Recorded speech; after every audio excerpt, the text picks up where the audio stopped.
Hey guys, before I start my semester review, I'm just showing y'all some vlogging stuff I took during the last 2 days of class when I was packing up my studio space. So enjoy and yeah. Oh my god, and I don't know why, but a lot of my videos taken on my phone are like overexposed. I think it has to do with this glass protection thing that I've put on top of the camera lenses, but just bear with them for now.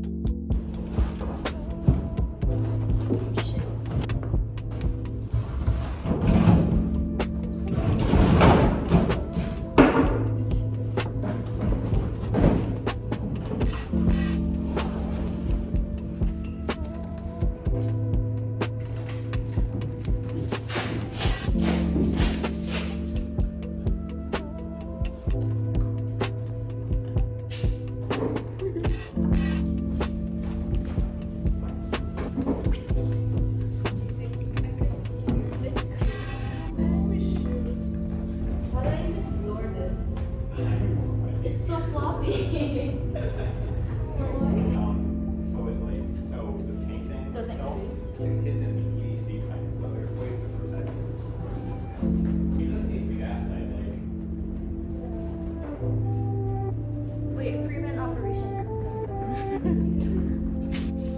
Right, just okay. Wait. It's already recording.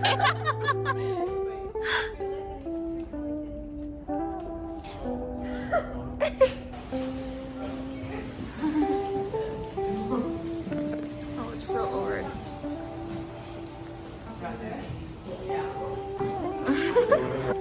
Our pressure.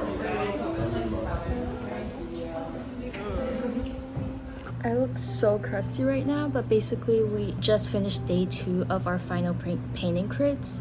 So right now it's Wednesday. We just had a 5-hour crit.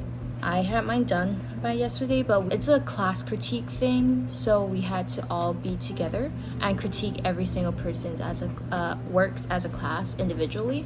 So we just finished, and now I have to pack my bag, clean the room because I'll be flying to California. So I brought back all of my studio stuff, so you can see like the rows of my paintings up there, and like the room's a mess right now.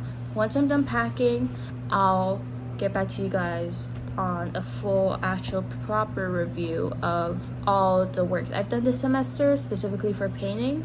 I don't know if it's going to be useful to anyone. It could serve as a kind of a reference on like workload or like, well, it depends on professor too. My professor was relatively more high commitment than some other painting professors I heard about from my year, but I do think it was a really good challenge to force myself to push out so many works in the semester.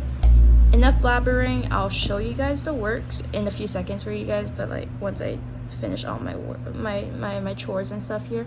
See you soon. Okay, I hope the audio is captured well because I have a fan going on behind, and sometimes cars honk and like rush past. But anyway, so beginning of the semester, we were all forced to use oil paint because they wanted everyone to have this like foundational technique of oils.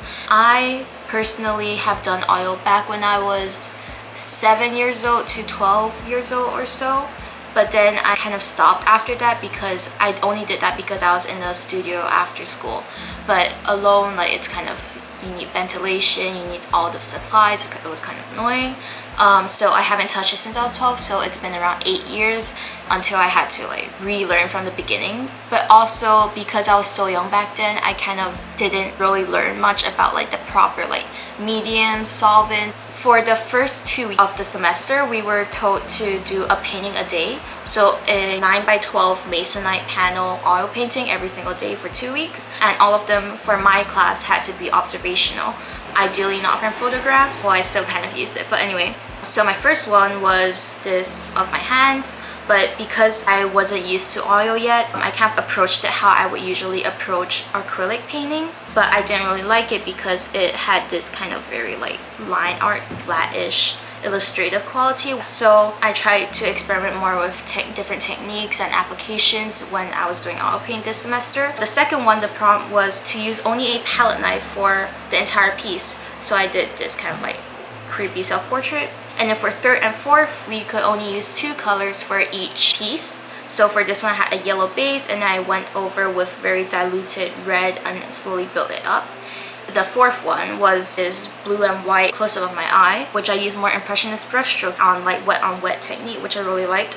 But later on I would find out that it's really hard to do this on bigger canvases like surface area, because you would need to mix a lot of paint to have that opaque like wet texture. Also later on we had to add a third color. For the yellow coffee bean bag one, I added white to kind of highlight the main parts and details, and then for the blue one I added red to like have do some contrast action.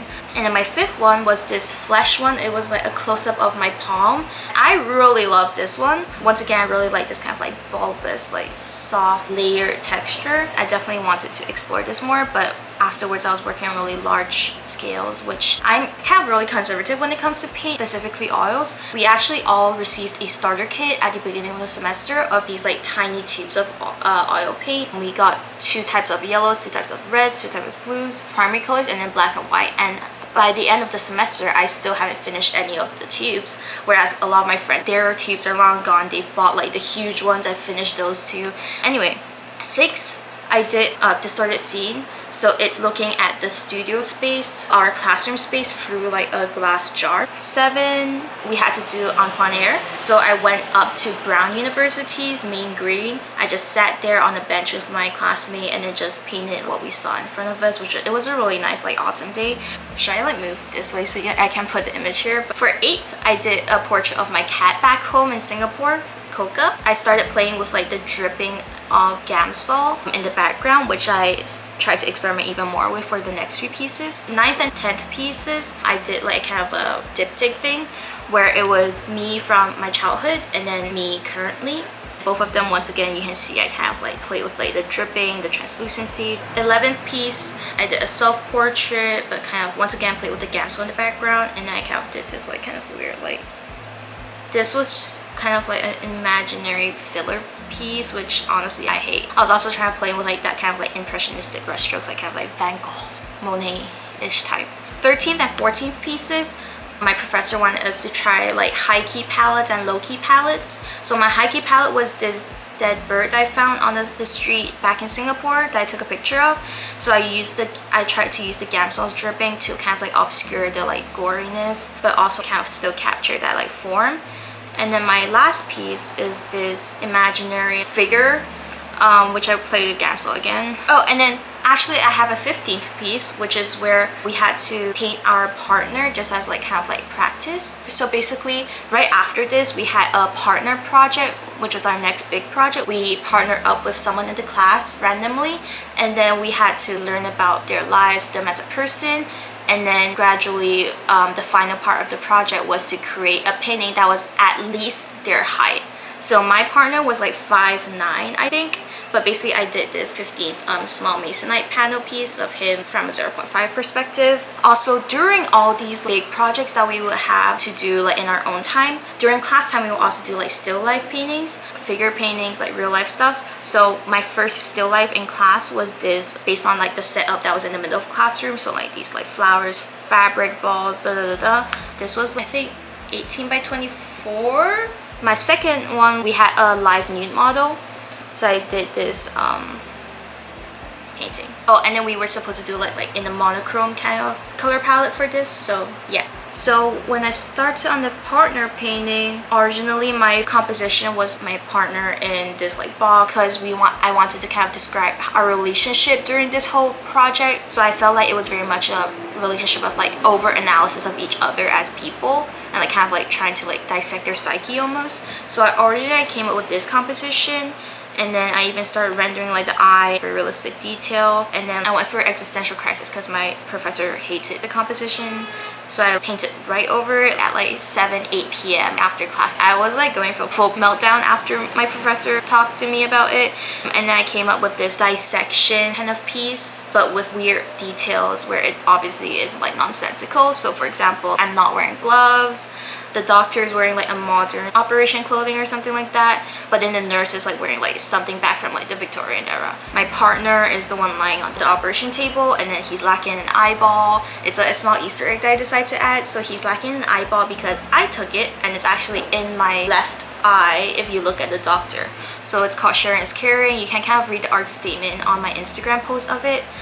So I'm not gonna yap too much about it here. I'm pretty happy with how it turned out. It was, I think, like 66 by 96 inches. So other than the partner painting, which was like our kind of a huge like midterm-ish project, we also had this slow painting going on behind the scenes. So the idea of the slow painting was that we had to continue it for the entire semester in our own time while juggling our other painting projects while also having other classes. So this semester as a whole was really tough, especially on my class. I think my professor was a bit more high commitment, workload heavy compared to the other painting professors in our grade, but I still enjoyed it because I feel like it really pushed us to like push out as many paintings as we could. Basically, the slow painting was about something that was very slow, methodical, that would last the entire semester, that we had to work on the entire semester. So I decided to try to make fake skin, and I wanted to really explore the idea of like tattooing. I do stick and poke tattoos on the side. I actually have a stick and poke tattoo account that I'll link to. So I tried to make fake skin, flour, dough, I looked into silicone, I looked into latex, but my experiments all failed, and I ended up just trying to using actual like store-bought fake skin and then tattooing that on a flat surface. But definitely in the future, I do want to explore like making my own fake skin, making it more sculptural once again. So basically I sewed 9 pieces of fake skin together, and then I tattooed this like creature. And I don't want to go too deep into all of like the meanings and stuff behind all of my paintings because it'll get way too long. I'll probably have them on my like Instagram like with all of the artist statements, so if anyone's interested you can read it there. It took a long time. I'm quite sure I have borderline carpal tunnel, especially on my right hand, just because of how intense painting has been for the last few weeks. So this tattooing, obviously it's like I was also working on my final painting of 2, which I will be showing you soon, but basically they were both like 4 feet by 6 feet or something like that. I had to do those in like 2 weeks. I was painting on fabric, so the paint kind of like absorbed a lot, even though I did gesso it with clear gesso beforehand. But I had to really using the brushes to really rub in the paint, which once again like a really repetitive motion, and like I can't really feel them, or when I do use my phone or anything, like it feels really tense, and it probably should. I'm gonna use the next month to rest because it's winter break and I'm not doing much. So we just had our critique 2 days, on yesterday and the day before. So I went second on the first day of critique. I did this diptych exploring my personal relationship with death as a friend and a concept and a conversation partner. I used thrifted patterned bed sheets that I found from Savers, which is like a thrift store. I cut it into like these 2 large pieces, and I just worked on these 2. I did some supplementary drawings because that was part of the requirement for the final, so these like charcoal drawings. That's kind of it. But overall, I do think that I learned a lot. My memory card's running out, so I'll probably cut it here. See,